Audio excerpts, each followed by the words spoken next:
This is a SIG 550. It's designed to destroy anything standing within its 400-meter trajectory.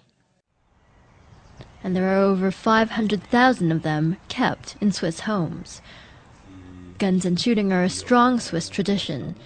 Basic military training is mandatory for young men, and afterwards they're required to keep their weapon at home. Mark Heim is the Ticino representative for the lobby group Protel. Basically, this was my father's military rifle, and of course he got to keep it when he was finished.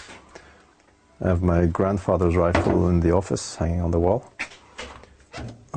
This was mine when I did service, which is quite an old one. It was introduced in 1957. It was used until 1990. And this is my son's. That's the current model. That's what's being used today. That's what we'll be using to shoot the Feldschießen today. The Feldschießen, or Tiro Federale in Campagna as it's known in these parts, is an annual Swiss event, and it's also the largest shooting festival in the world. Roughly 200,000 people come out to target practice all across the country. Ammunition is provided by the government.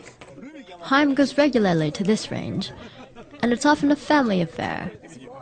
It was organized by the government to have a very high state of readiness for the Swiss military and population. The target has always been that within 24 to 48 hours, Switzerland could mobilize a pretty large army, I mean, even by European standards.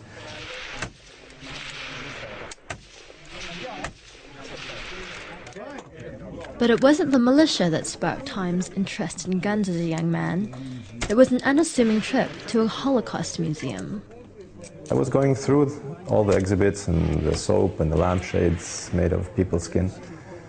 And while I was looking, I heard a funny noise, and there was an old woman maybe 2 meters from me, and she was trying not to cry.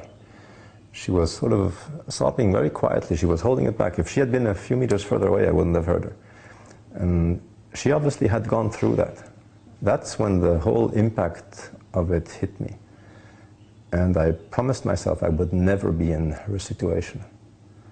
I would want to be free, never in a situation where somebody could, march us off to ovens or prisons or just take away our freedom. The key to freedom is the ability to be able to defend yourself. And if you don't have the tools to do that, then you are at the mercy of whoever wants to put you away. And the tools for that are guns.